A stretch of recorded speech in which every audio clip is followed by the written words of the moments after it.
Questo è un luogo che genera dialogo, Qualcuno che si impegna, che si batte, che approfondisce la conoscenza e sostiene la fiducia. È un crocevia dove si incontra chi desidera il vero, il bello, il giusto e il bene. È una testimonianza di speranza nel cuore ferito del presente. E tutto questo proporre con la propria vita esiste anche grazie a te.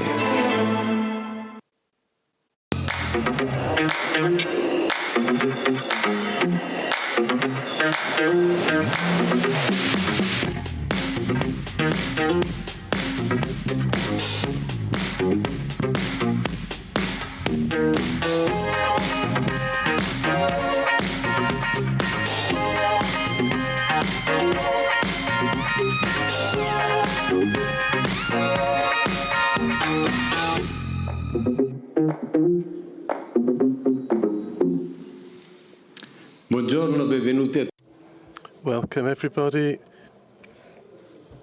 100 years ago, roughly, within physics, there came about an extraordinarily new thing, which was super surprising, which was the quantum physics.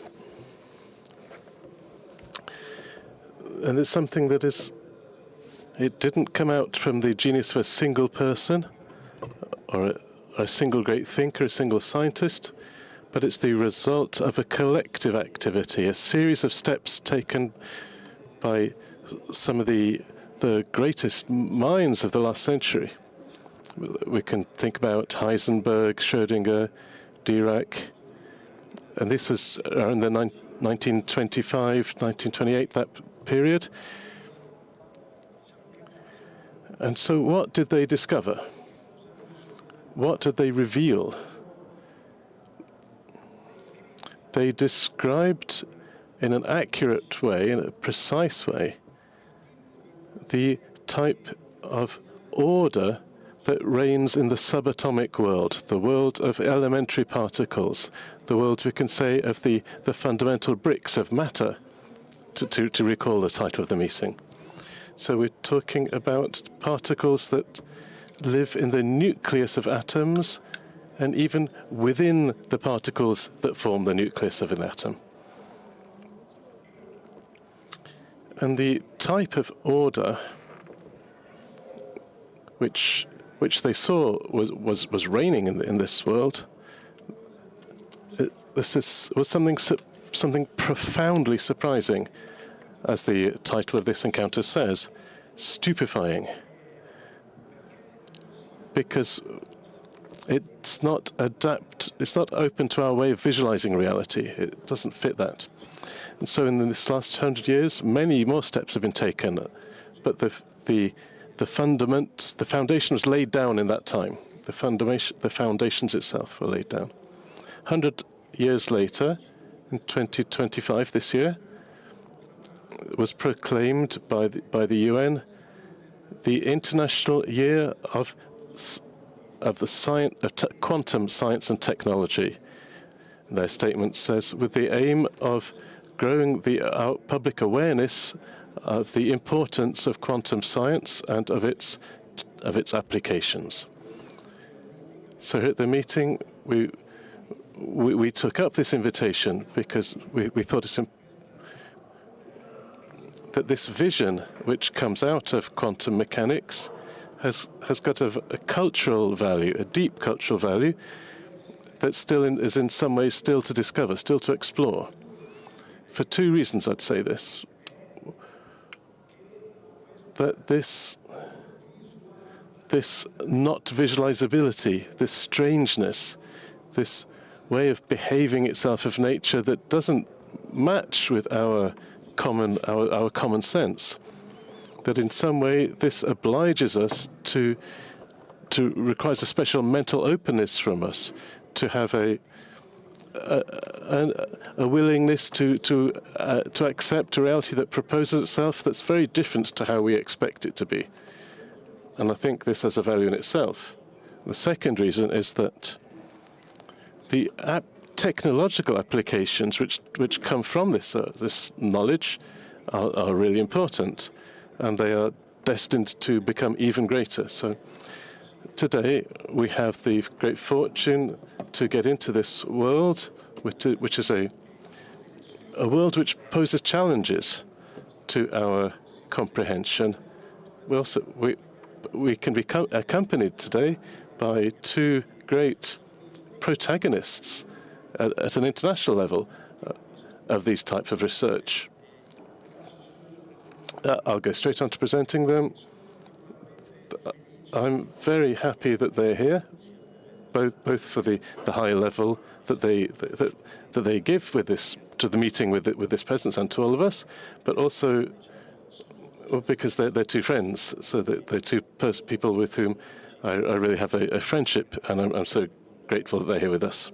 So, Stefano Forte.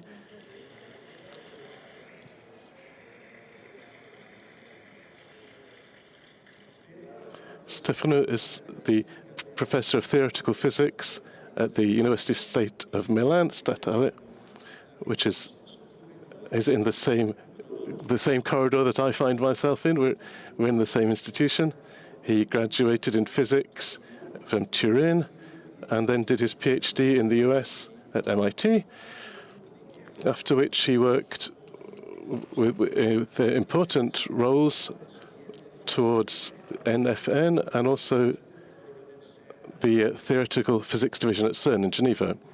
He was visiting professor at various universities, like Pierre-Marie Curie in Paris, Lyon, Edinburgh, and Barcelona. Maria Ubiali.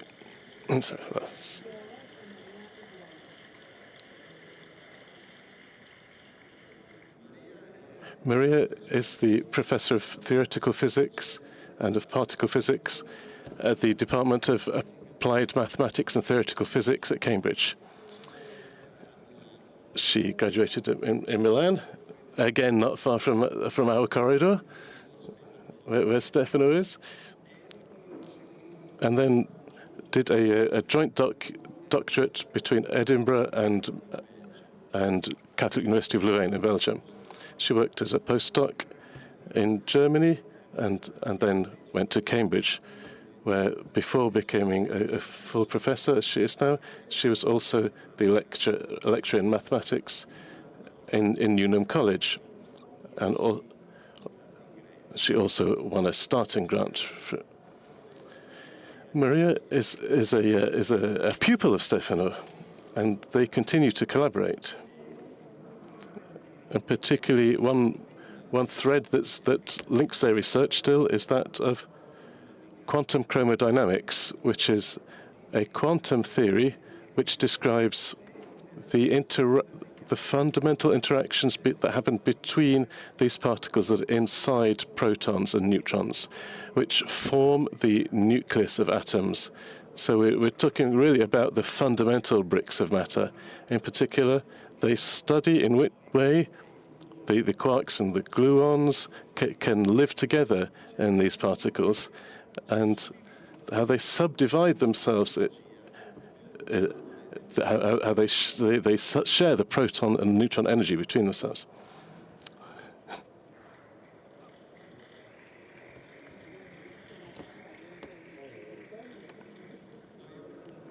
So I think that they'll help us to get into this topic. Really, if it's a disaster, we've still got some musical instruments, and both Stefano and Maria are musicians as well as physicists. So, worst case scenario, we can play some music.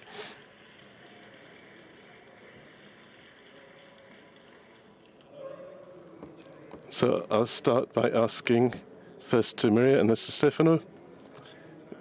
Can you bring us into this world, please? Okay, I'll move over to the lectern. Thank you, Marco. Thank you for this invitation. It's really moving for me to be here, to speak of a theme which fills me with passion in a place that is so dear to me, like the Rimini meeting, And it's wonderful to be here with Stefano, who is the one who instilled in me the passion for theoretical physics, for theoretical particle physics, more than 20 years ago. So we'd like to bring you into this world through some slides, which we prepared together. In particular, looking at two particular themes, because about this scientific adventure that's so exciting, that for 100 years has continued to fill us with wonder, we can say many things. But when I introduce quantum physics to my math students at Cambridge, I always tell them to prepare themselves on a wonderful hike in the mountains. There'll be some periods of aridity when they need to study mathematical formalisms that aren't really don't really fit with intuition, and it's like a tricky climb. But we'll also see some beautiful landscapes that they would never have been able to imagine if we would stayed down at sea level. But here I want to present to you two of these landscapes, two of these views. It's how quantum physics has introduced a step from determinism into probabilism. It's how we go from a deterministic view of reality to a probabilistic one. So let me start with a brief historical excursus. Imagine we're at the end of the 1900s, and in the Belle Epoque, after a period of economic depression. There's a time of great development in society and economic growth. And in science, we're a bit after the death of Darwin, and James Clerk Maxwell had elaborated the theory of electromagnetism in 1873. This was one of the most beautiful theories because with 4 mathematical equations, he united all the phenomena linked to electricity, magnetism, light, and all types of radiation. Through the concept of electromagnetic waves. On the other side, Maxwell, here in the middle, as with Boltzmann, he put down the basis of the theory of gases, which is based on small particles. So these are two very different concepts. On one side, we've got waves, which are extended things in space, and on the other side, particles, which are objects that are point forms that have a position and velocity in space. And these two distinct worlds seem to explain everything. And in this slide, I put in a quote from Michelson, who is the one who first measured the speed of light, who says that it seems probable that the greater part of the fundamental principles have already been solidly founded. And I think that the only progresses remaining are in rigorous application of these principles to all of the phenomena that we can observe. So it seems like science is finished in a certain sense. Instead, reality always surprises us. And in fact, as the great philosopher and scientist Teilhard de Chardin, the history of natural sciences can be summed up as the elaboration of ever more perfect eyes within a cosmos within which there's always something more to see. And this is true not only when we look at distant stars and galaxies, but also when you observe reality at increasingly small scales, at the level when we look at the smallest elements, the fundamental elements which constitute everything, all the way to getting to atoms and to subatomic particles that Marco spoke about at the beginning. When we get onto this scale, the laws of classical physics, which seem to work for everything, start to wobble. And so we need a new way to look at reality, which is the quantum physics. How does this journey start? It starts because there are phenomena, some experiments which are thoroughly inexplicable, phenomena which overturn the very concepts of particles and waves. In some experiments, what is classically conceived as a wave, like light, starts to behave like a group of particles. And at the same time, electrons, which are always considered as particles, start to behave like waves, so much so that they can interfere with each other. Like when you threw stones in a puddle, you see two waves, concentric circles of waves, and then when they meet together, you get high bits and low bits. And the same thing happens with particles. So these experiments were sort of shocking. They made us start to think that these separate concepts, waves and particles, must start to go together. So to help you understand what I mean, I'll go back to a more familiar scale. So imagine two billiard balls that collide. Only that you must imagine this is happening on a much smaller scale than what you can see on the slide. So imagine what would happen in a classical billiards. So you have two billiard balls, and this is classical physics, and you make them collide with a certain initial velocity and direction. What happens is that given the same initial conditions, you'll always get the same result. So each time that we repeat the experiment and make the two balls hit each other, then we'll always find exactly the same result. And this is if we visualize the outcome with a bar chart, we'll find a single bar in the system, because 100% of the times the same thing will happen. And this is the idea of determinism, classical physics, like Newtonian physics. So once we know the positions, the speeds, and all the forces that are acting on a system, then we'll know exactly all the positions and velocities in the future. So given the initial conditions, the evolution of the system is completely foreseeable. In fact, Laplace, the great mathematician and physicist, said, if an intelligence knew all the forces and positions of the atoms, nothing would be uncertain. The future, like the past, would be present to our eyes. Instead, what happens in a quantum billiards? Let's do the same experiment, but here we'll collide two billiard balls with the same speed, the same angle, and here you'll see that every time we do the experiment, the billiard balls go in different directions. So every experiment, every time we do the experiment, the outcome can be different. So in classical billiards, we know the results. Meanwhile, in quantum billiards, every time there's a range of possibilities. So if we repeat this experiment many times, we'll get it with like the bar chart before, and we put all the outcomes in, all the results, we'll end up with all the different speeds and directions, and we'll see there isn't a single bar, the only result we could have in classical results, but there's a range of possibilities.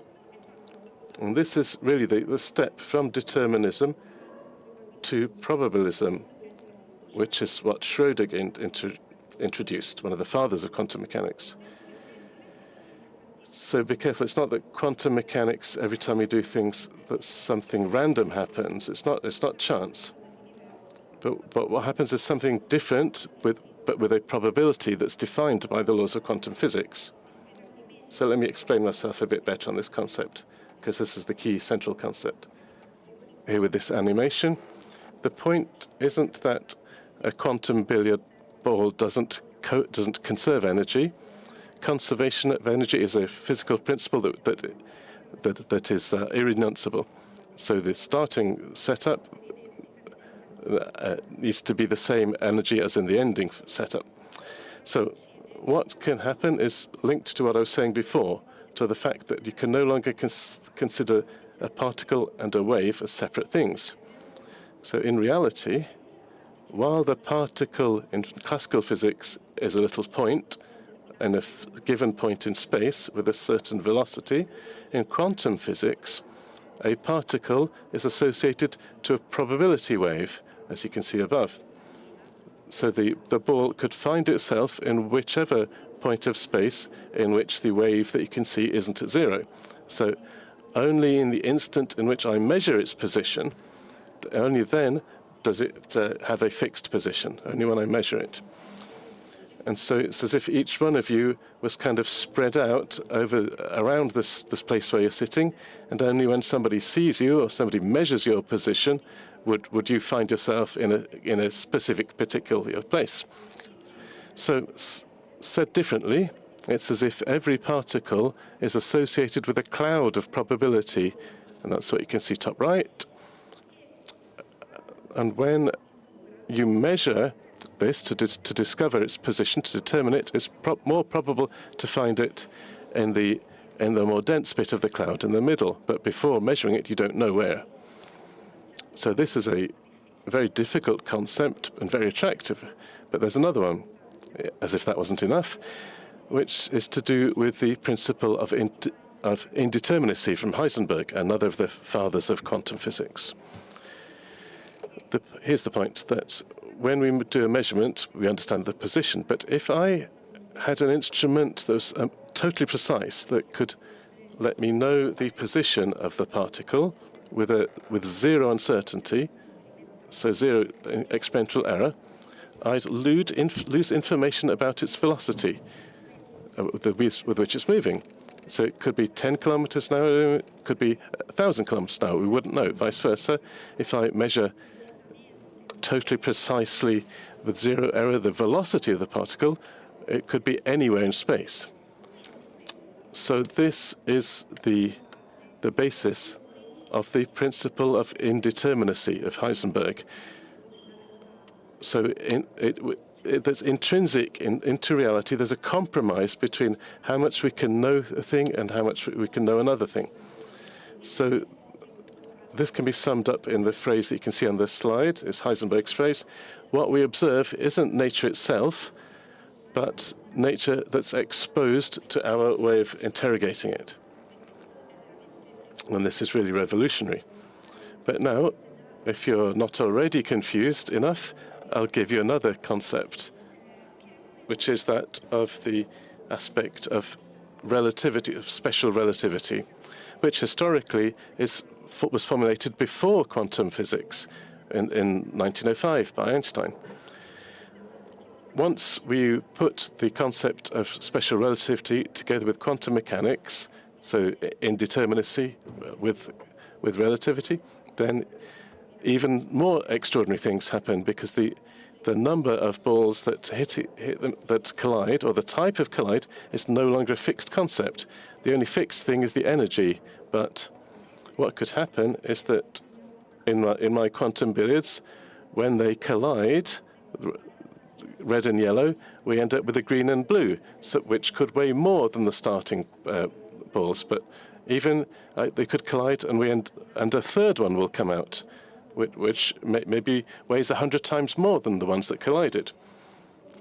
So the quantity of material in the final state, or the sum of the masses of the particles, of the balls, after the collision, could be greater than the mass of the particles that collided. Why is this? Because E equals mc squared, the famous equation of Einstein, which says in words means that the matter is nothing other than a form of energy. So what I've said so far could seem like science fiction, but it's not so, because we see it in many experiments, in particular in particle accelerators, which are the things that Stefano and I work on in theoretical terms. In CERN in Geneva, is this enormous particle accelerator, the most powerful one ever constructed, that is called the LHC, the Large Hadron Collider. And it's also called the Big Bang machine, in the sense that in the super high velocity, high energy collisions between particles, it generates a level of energy similar to that in a fraction of a second after the Big Bang. In this accelerator, which you can see up here, this underground circle, which is 170 kilometers wide, 27 kilometers, excuse me, there are two sets of protons that get accelerated almost to the speed of light, that then get made to collide in these four places. There are four enormous detectors here, which do make photographs of what happens, so telling us which balls come out of the collisions. And these detectors are enormous things. This is the CMS detector, which Stefano's going to tell us about, and an incredible technology to photograph. In every second, imagine there are hundreds of thousands of photos of what's going on. Why do we need to do so many? Because every time something different happens, as I'll show you. And there's a network of computers in the whole world which gathers the data that comes from these photos. And so now I'll show you this video done from CERN of what happens. So imagine these balls, these luminous balls are the protons, which get extracted from sources, and they're accelerated up to ever higher velocities by superconducting magnets, right until they enter this ring and sent in opposite directions. And then, as you can see, we're going underground in the tunnel in which they become accelerated. There you'll see that the protons, in 1 second, then they're no longer elemental particles, but are particles made from things that are smaller than them, which are the quarks. So when a proton arrives from the right and another one arrives from the left, what happens is that when they collide in the center of the detector, you see what happens? From two balls come out hundreds of lines, and these represent the balls coming out. So the little particles that are created from the collision of the two protons. And if we add up the mass of all of these particles, it's a mass that's much greater than that of the protons that we collided. The other important thing is that all of these traces, all these lines, are actually curves, and Stefano's going to tell us about this. So I've said it before, why do we need to do so many photos? Because every time we do it, we collide the protons, different things come out. And I'll show you two possible photos, but really there are thousands of possible outcomes. Because what happens with quantum physics, we need to understand as many photos as possible.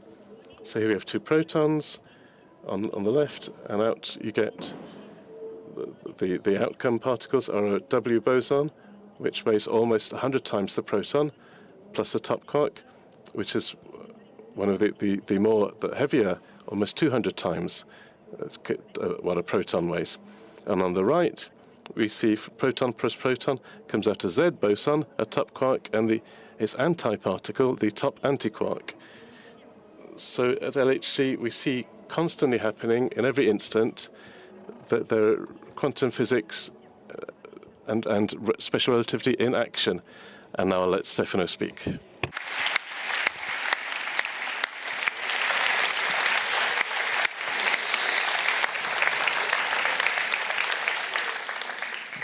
Bene, grazie. Allora.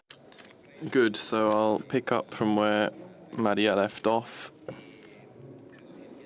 I think it's clear by what she's been telling us that the properties of quantum physics are pretty surprising.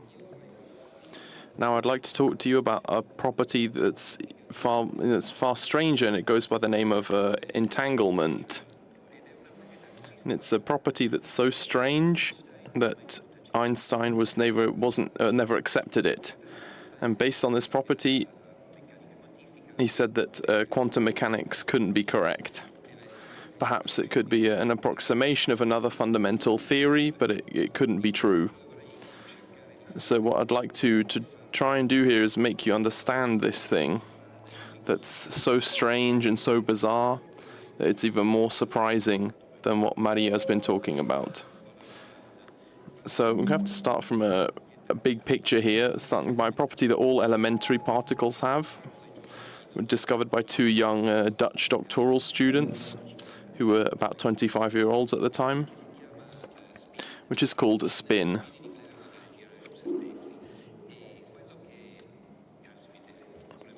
So what Gauss-Schmidt and Uhlenbeck discovered was that certain properties of atoms that were already known could be understood or explained only by supposing that electrons behaved like an object spinning on its axis. We now know that electrons don't really rotate on themselves like an axis because an electron doesn't really act like that. But we know that it acts almost as if it were rotating on itself. So when I see an elementary particle, the particle behaves like an object that's rotating on its own axis.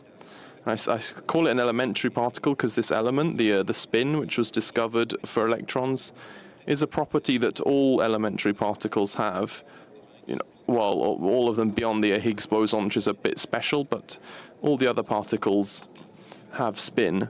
They behave like an object that rotates on itself. So this property of spinning is a quantum property that exists in a very particular way. It only exists in two states. That is, an elementary particle can either spin counterclockwise, like this cube that I'm showing you, or clockwise. It can't stay still or go a bit slower. No, when I measure an elementary particle, I see that either it spins clockwise or counterclockwise.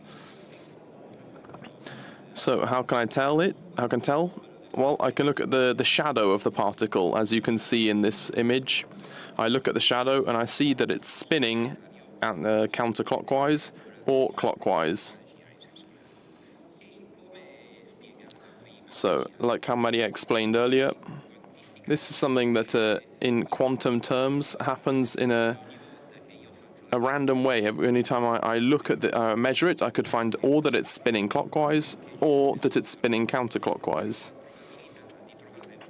But the probability of finding the two, one of the two states is completely determined by the laws of quantum physics. The traces of the particles that you saw earlier in Maria's slides corresponds to particles such that when I measure them, there's a certain probability to find that they're spinning clockwise and a certain other probability that they're spinning anti-clockwise. And this is completely, you can calculate this completely using the laws of quantum physics, and it depends on what type of particles they are, the energy they had when they collided, when they left, in the direction they left. And naturally today we know the theory a lot better. And so we found a very bizarre agreement between these laws. Like Maria explained, there's an enormous amount of data we have. We might have millions and millions of data points available, and we can calculate our exactly exactly what we've determined is in quantum physics. So you might be thinking, okay, great, I measure the shadows, but what does it mean to measure a shadow? How do you see the shadow of a particle that's spinning?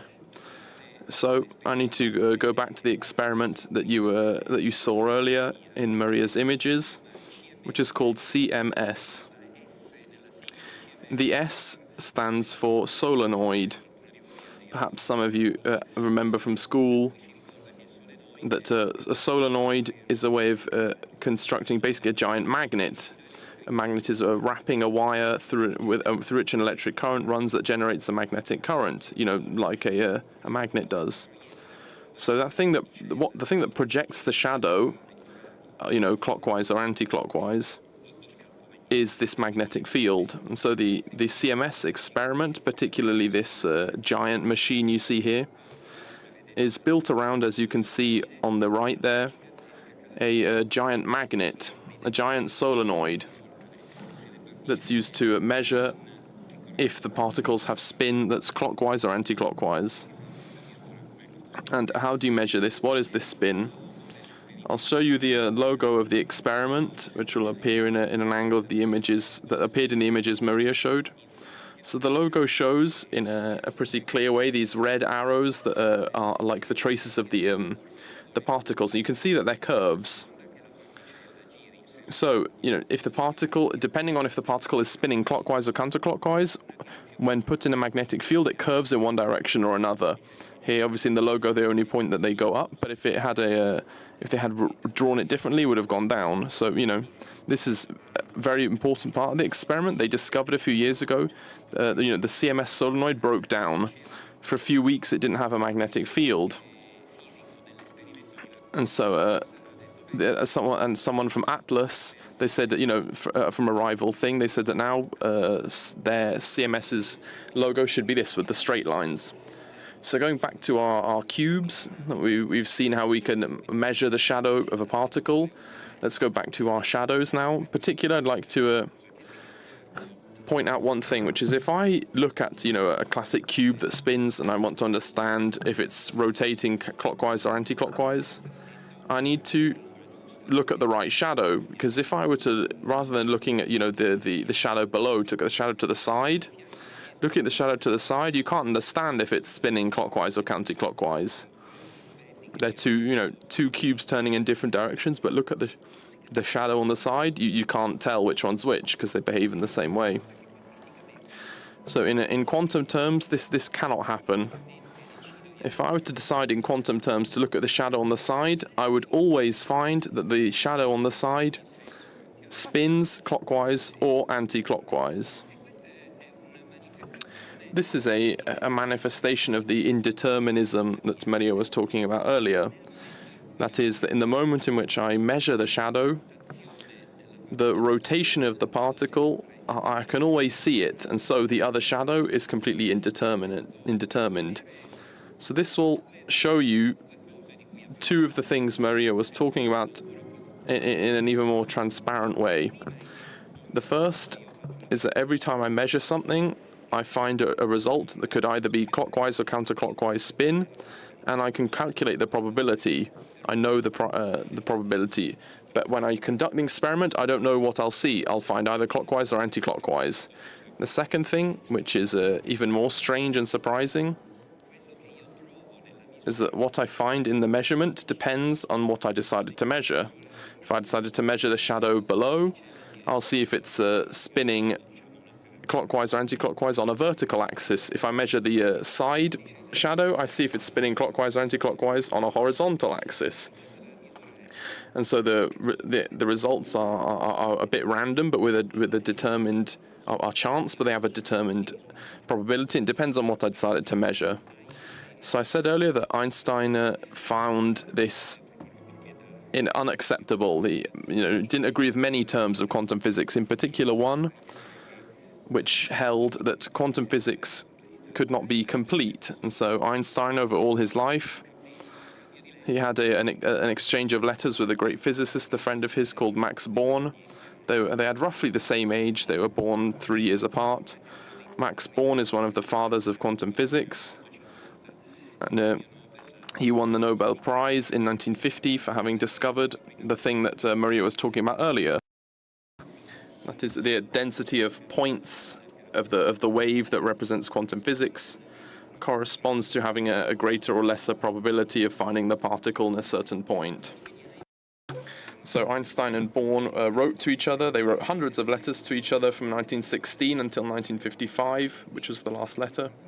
And naturally, they spoke of everything that was happening, of the 2 world wars, of politics, of the family issues, but also in all these years they spoke and wrote about physics. In particular, Einstein tried to convince Born that quantum physics couldn't be real, and Born tried to convince Einstein that it could, and that quantum physics was correct. At a certain point, if you read through these letters, which you can easily find them by buying the book on Amazon, you can find a certain level of frustration because Einstein's trying to explain something to Max Born which he couldn't understand. Max Born was convinced that Einstein couldn't accept the probabilistic nature of the laws of quantum physics, and Einstein said, I don't like that, but it doesn't necessarily indicate that quantum physics can't be complete. The other thing that Born thought Einstein wouldn't accept was that the results of the measurement depends on what you decide to measure. And so, Einstein said, I don't like this, but I could accept it, but there's one thing that demonstrates that quantum physics can't be correct. And surprisingly, Born wasn't able to understand what this one thing was.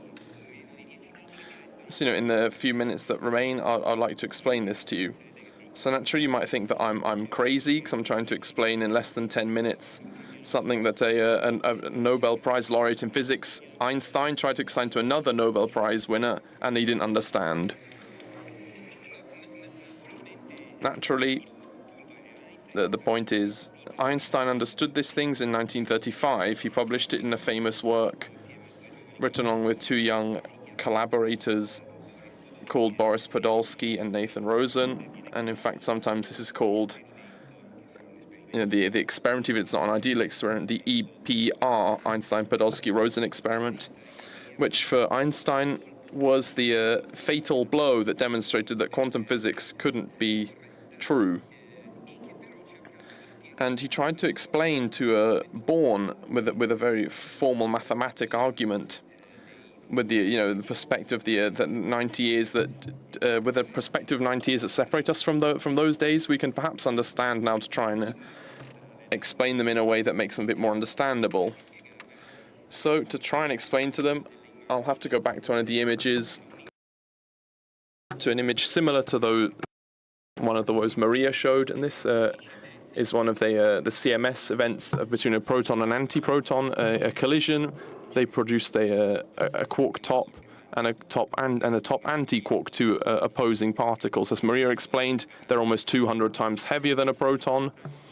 It's the top quark's anti-particle is identical. It has the same mass as the top quark, and it also has opposite protocols. It has opposite properties. Has the opposite charge.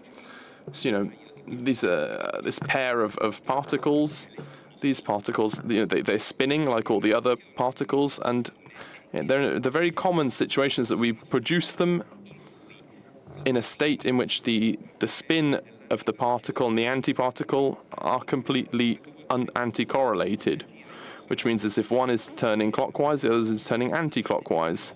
Naturally, as always, what happens is in every specific event, there's an element of chance. It'll be distributed. I could find that the quark is turning clockwise, the anti-quark anti-clockwise, or that the quark is turning anti-clockwise and the anti-quark clockwise. And so you find in 100% of the cases that if one is turning in one way, the other's turning the other.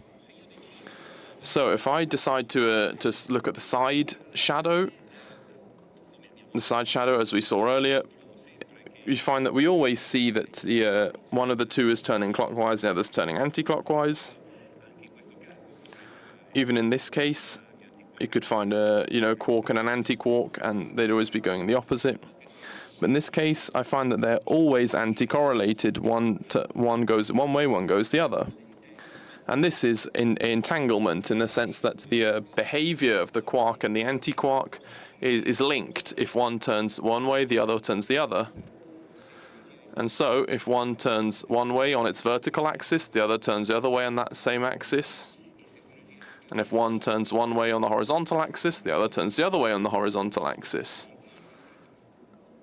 Not with another axis. So this leads us to the thing which Einstein understood was very, very strange. You can understand this in this way. So let's say that the quark and the anti-quark have fired off in different directions. It's a big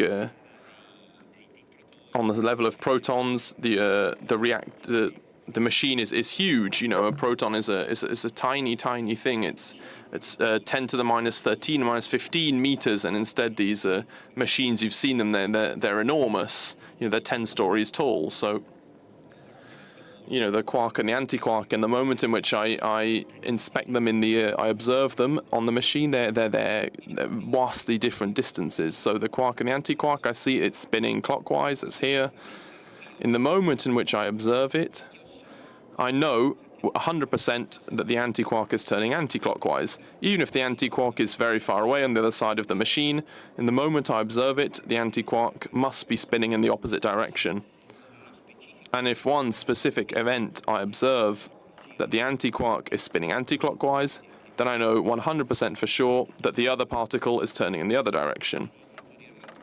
So someone can say, well, what's strange there? I know that they spin in opposite directions, they fire off in different directions, and the moment in which I see one spinning one way, it means for sure that the other one's turning the opposite way. It's been created then for doing that way, and so when I observe them, they're spinning in different directions. But Einstein at this point noted this next thing. Well, if in the final moment I were to decide to see how they were spinning in terms of the horizontal axis, well, then in this case, I decide in the final moment to observe how they're spinning horizontally, and I find that they're spinning clockwise. Well, great. In that minute, the anti-quark must be spinning in anti-clockwise. It's true. If I find that the quark is spinning clockwise, then the anti-quark must be spinning anti-clockwise.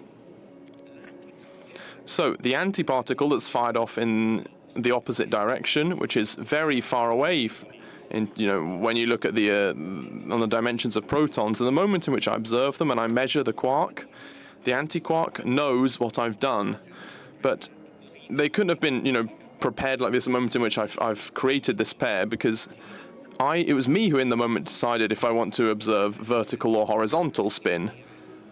So this means that the quark and the antiquark don't have the property of spinning until I observe them. And when I observe it, the antiquark, which is very far away, knows instantly what's happened to the quark. And Einstein said this is unacceptable, because it means either that the it violates the theory of relativity because they're exchanging information faster than the speed of light, which is impossible, or it means that these objects don't have any properties until they're measured at the time I measure them, which is called local relativism. So I have to renounce one of these principles, which to Einstein are fundamental to physics, that things have properties before they're measured. So quantum physics, therefore, cannot be complete. So making this kind of experiment is naturally very difficult. I'd have to know that I'm really making the same measurements simultaneously. Maybe there's some other variables at play that I don't know, that are happening in a certain way, that are transmitting something to these two particles, and they have something in common. And so the question was left open for many years, until in 1964, a great Irish physicist at CERN called John Bell, he realized that you could imagine a combination of measurements measuring repeatedly the direction of spin on different axes, so much so that you could distinguish between, in an experimental sense, this the way in which an object doesn't have a property until it's observed, and the other knows it in a non-local sense. As you could distinguish that from the classic sense, in that properties must exist before being observed. These experiments were done roughly 20 years later by a French physicist at the Collège de France between in 1980 and 1982. They were repeated for many years. And it was discovered that Einstein was wrong, that the reality behaves in a quantum way. And so it must be true that an object doesn't have its properties until it's observed. And in later years, many physicists have tried to exploit this property, especially Anton Zeilinger, who shared the Nobel Prize in 2022. He used these interesting properties to conduct an experiment, a series of experiments. Perhaps the most famous one is called quantum teleportation, in which he took two light particles, as Maria explained earlier. Light can behave as a particle, and he took these two light particles, these two entangled particles, one turning the other way, one spinning the other, on the top of two volcanoes in the Canary Islands, roughly 150 kilometers apart. And then, by synchronizing with atomic clocks, a series of measurements in which this was truly observed. And in fact, you can use this to make the so-called teleportation. That I take one measurement here. There's an experimental team that's at the top of the La Palma volcano, and the other experimental team at the top of the volcano in Tenerife, and that they observe that there are two things happening as if they teleported. This wasn't any real, teleportation, transport of information, but if these two things that we observed happened exactly the same as quantum physics would have demonstrated.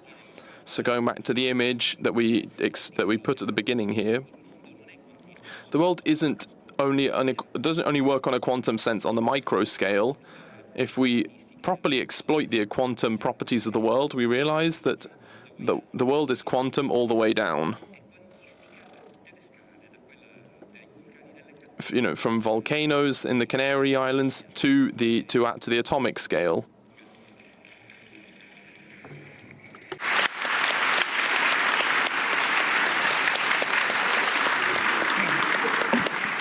Grazie. Thank you. Thank you to both of you for this introduction. That was... it's not easy to do this. This stuff is very well done, very well cared. So thank you for the attention and the certainty with which you've proposed it to us. I want to ask you a couple of questions each, rapidly. One is, we've heard you speaking of things that are rather bizarre. we maybe haven't understood all of it, or not any of it even, but we've realized there's something that's very counterintuitive here in how nature is behaving. So this strangeness, this profound strangeness, it's not a pure abstraction, because as Stefano, in concluding, just said, it's an object of experimentation. It's been verified, and it gives rise to technology. It lets us. It can be used. We're starting to be able to use it in general quantum mechanics already for a while, and more recently, it's a ground on which we construct new technologies. So I want to ask you to give us a couple of examples of this, maybe, and also to ask you if, for you, this aspect of application determines or doesn't so much the aim of the research and how you are living it. Thank you, Marco. This is it's a complex question, but certainly, starting with what Stefano said at the end, that quantum mechanics is not a theoretical construction that is only there when you look at the most small things, but the world is quantum all the way down. So we see not just in these experiments, but also in the everyday technology, in smartphones, iPads, computers. These are all based on semiconductors and transistors, and these have the thing that even atomic states that from quantum physics. Why is it called quantum physics? Because even electrons, when they go around atoms, they can't have any old energy. They can only stay in certain fixed energy levels, quantized levels. When they jump from one to another, then we have these phenomena.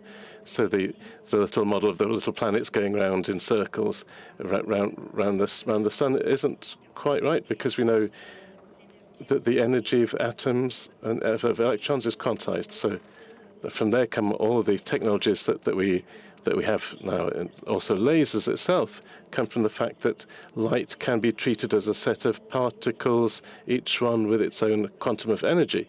And so there are incredible technologies that determine our daily lives that are based on quantum physics. And I always ask myself, when the fathers of quantum mechanics, would they ever have imagined that this would be the technological innovations that have changed the life of each one of us? So this makes me reflect, because in one way, it's as if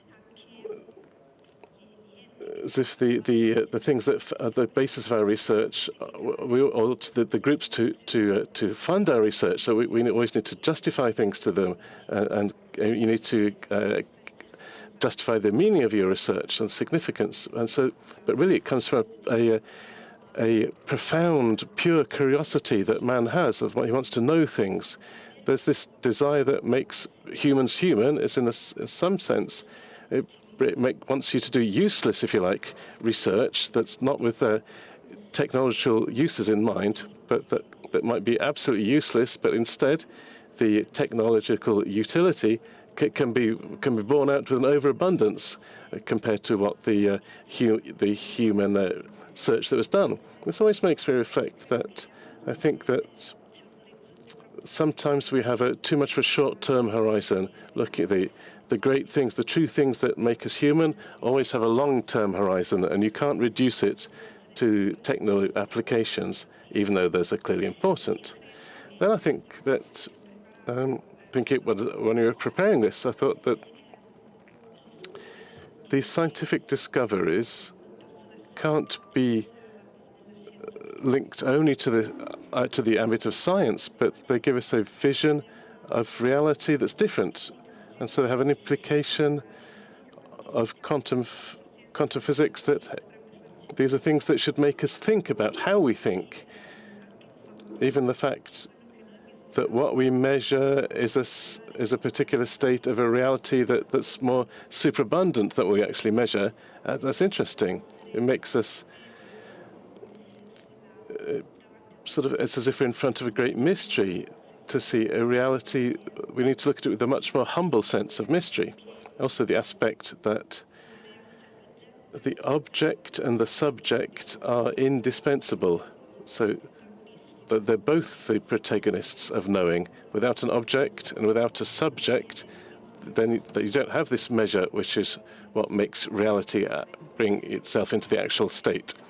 So these concepts, but I'm not sure about them, but I think that this reflecting on the nature of these concepts makes us more open, makes us really open to possibility, very humble. The idea of the scientist who is presumptuous, who looks at reality, already knowing everything, measuring everything, because he's understood everything. So at least among us quantum people, that this is what we learn constantly, teaches great humility, a great sense of mystery within the things that I study every day.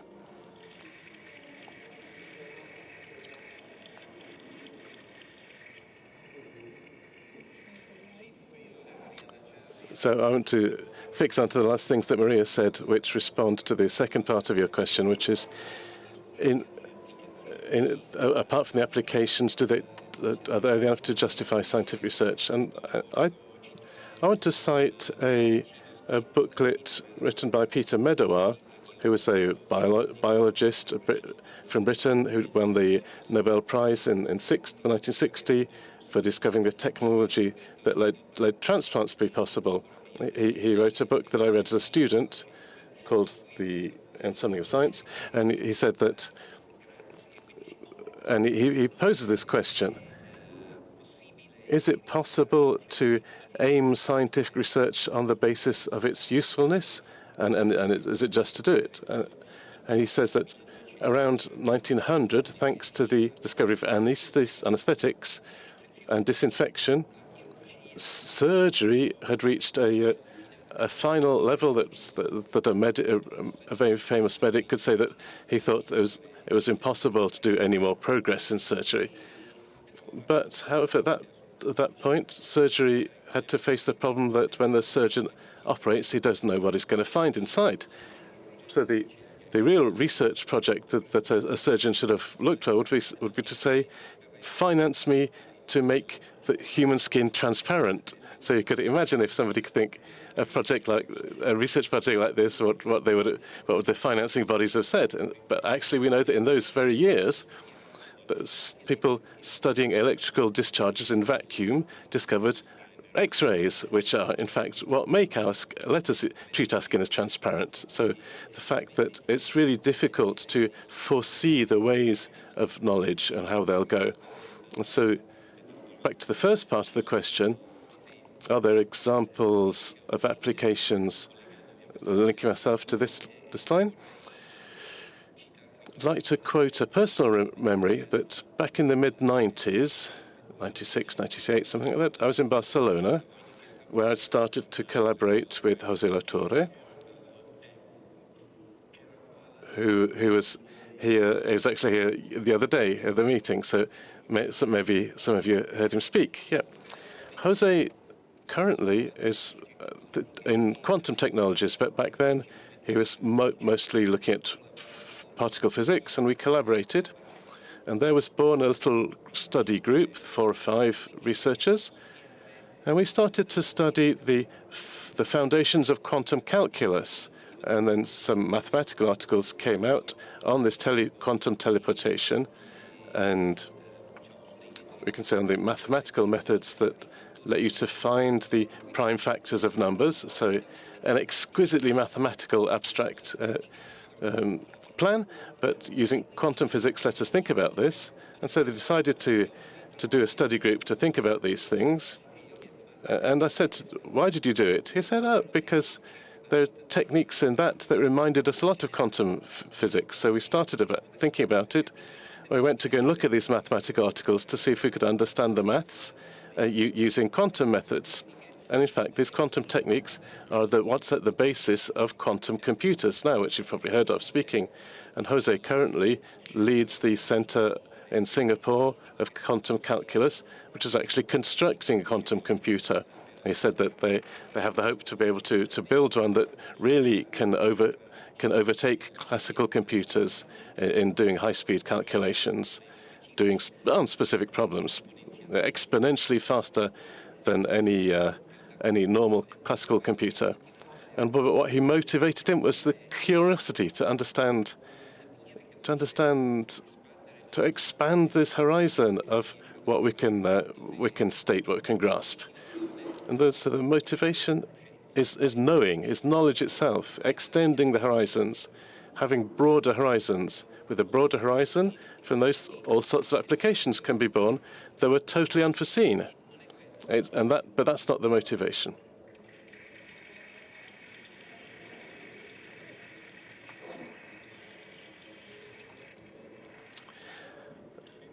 And before we get teleported out of here, I'd like to ask one more question. You guys can understand, right, that when we talk about these things, the passion, the admiration comes up. This humble admiration that is clear about the object of your work. So I think that we've seen this also the other day in a different meeting. It's really a trait that scientists have in common typically, those who are in science at this kind of level that you guys are talking about. So maybe more in your case of theoretical physics, quantum theoretical physics, that as you introduced to us, the object of your research is something really ungrabbable, ungraspable, something fleeting. So I wanted to ask if you could tell us a bit, what's the motivation, or how do you feel yourself engaged with this object? And Maria, above all, you already hinted at this. What payback do you get from this? From this continuously finding yourself in front of a reality that is not possible to imagine completely. So I want to start from a citation that a book I read as a student again. I can see it's dated from my first year at uni, from Freeman Dyson, whose autobiography is called Disturbing the Universe. He's one of the fathers of quantum field theory. And he sort of responds to this question in a way. I read it as a student, and so it was a big motivation for me back then. And he says, I'll read the bit because I can't say it better. He says that on one side there was myself sitting at my desk for weeks and weeks, trying to follow these refined and complex calculations to understand how an electron should behave. And on the other side, there was the election, which knew perfectly well how to behave without waiting for the result of my calculations. How could I seriously believe that the electron cared about my maths? It could obey or not obey. But so experiments show that electrons pay attention to it, if you like. All the complex mathematical formula that I was writing down, they expressed laws that the electrons were constrained to respect. We know that things are like this. Why they're like that? Because the electrons is a mystery that even Einstein couldn't dig into. So this mystery of the mathematical comprehensibility of nature, which is something that was for the first time said by Galileo, maybe, that he said the world is written in mathematical letters. But this I find something totally ungraspable, and it's still really amazing. It fills me with enthusiasm. So I, with a pen and paper, I can do calculations and really discover the nature of things, to really be able to find results that reflect the nature of reality. It's mysterious. I can't understand it. Nobody's understood it. Why it works, how it works. But this is the thing that gives the strongest motivation to research the nature of things.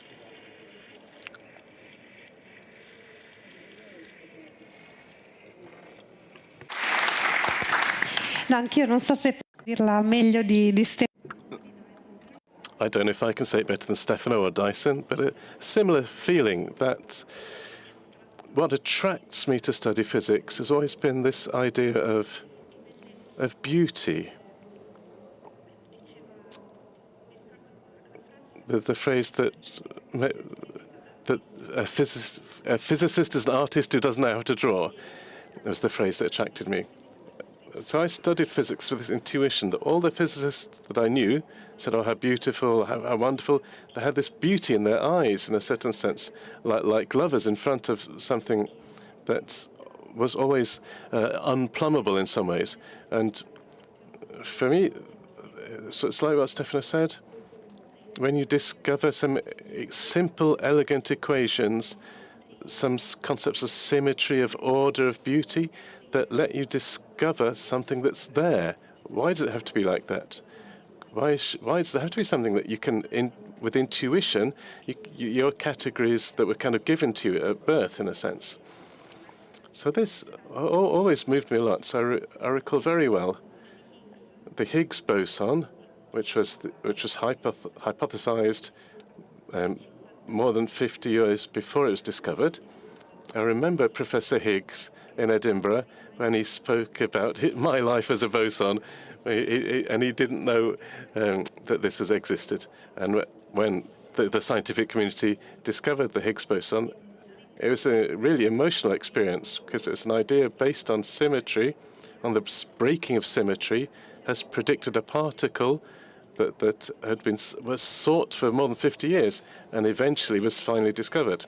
So it wasn't say, yeah, of course, obviously it's there, but everybody was full of emotion because it was a thing that was based on mathematical theories, actually existed, and that came out as in existence. This is beautiful, and I want to conclude with this phrase, as I always say when I go to talk to students in schools.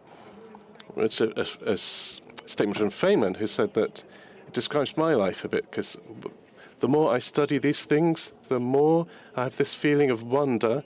Instead of being exhausted, it becomes ever deeper. So the more you study, the more wonder grows, the more greater the wonder. The same emotion, the same marvel, the same wonder, the same mystery are continuously born every time we look at a problem in a sufficiently deep way. To a greater knowledge that is accompanied by a more unsoundable and marvelous mystery that pushes us to penetrate ever deeper. Never be worried that the response could disappoint you. With pleasure and trust, pick up every new stone to find unimaginable strangeness that brings us towards questions and mysteries that are ever more wonderful. Certainly a great adventure. Thank you.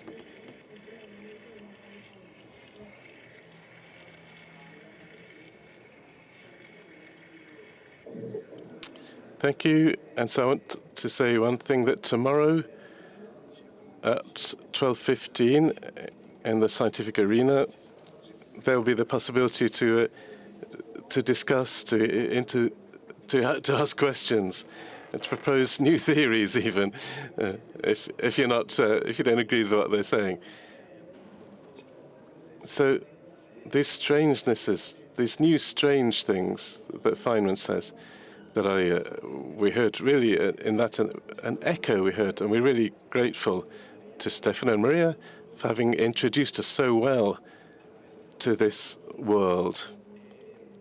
And it's clear that from what they said, that this strangeness, this surprising nature of the world of the microcosm, it's not something that physicists invented because they were bored with seeing determinism and getting always the same results. It's really reality which imposed itself. So this is important because when you get to the quantum theme, there's a bit of confusion about this. There's a probabilistic nature that's irreducibly probabilistic, but that has within itself an order that imposes itself, and which you can manage then to, thanks to all the theory, the marvelous theory that has been developed, to have some predictions which are among some of the most accurate in all of physics. So this play between law, order, and in unforeseeability, unpredictability, which is a very human tension, if you like, even if we're talking about the microcosm. This thing between order and creativity, unforeseeability. This is an element that is given. It's given by nature. And so I'd say that a lesson we can bring home from this, even for myself, listening to them today more than before, is this recall that nature gives us to be open to how reality presents itself to us. A reality that wants to be accepted, to be welcomed, even when its face isn't circumscribable within a scheme we've already got. And we're sure that it could never be circumscribed in that way. So even this is a great lesson to us that comes from physics, but also, I think, comes to our intelligence as such, our capacity to have a relationship observing reality. And so being open to the datum of reality, observing before judging, observing carefully before closing yourself on a thought that is maybe a preconception, and as Jean Guiton said, submitting reason to experience. This, I think, is a lesson that we're very grateful to Stefano and Maria for having shown it to us, and having the examples of this extraordinary world of quantum mechanics. Thank you.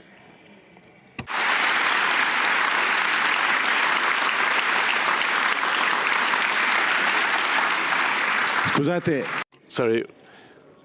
One important thing, I know that maybe of you have taken part in many encounters and you've heard this thing many times already, but it's important to recall that it's possible to support the meeting through donation.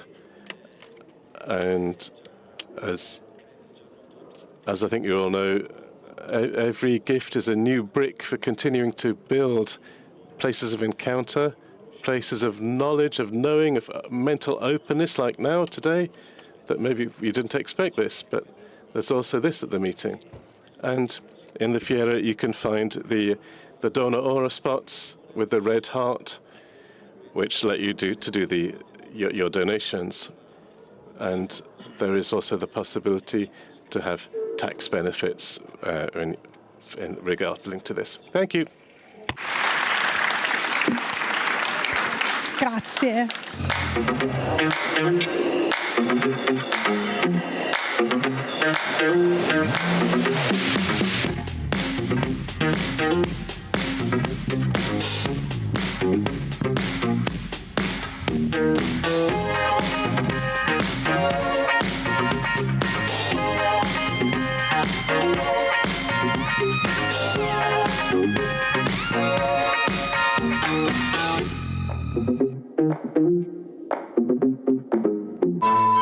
Questo è un luogo che genera dialogo, Qualcuno che si impegna, che si batte. che approfondisce la conoscenza e sostiene la fiducia.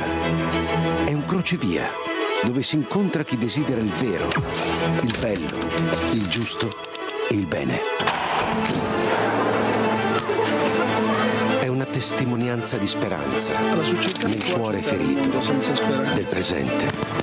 E tutto questo Proporre con la propria vita. esiste anche grazie a te.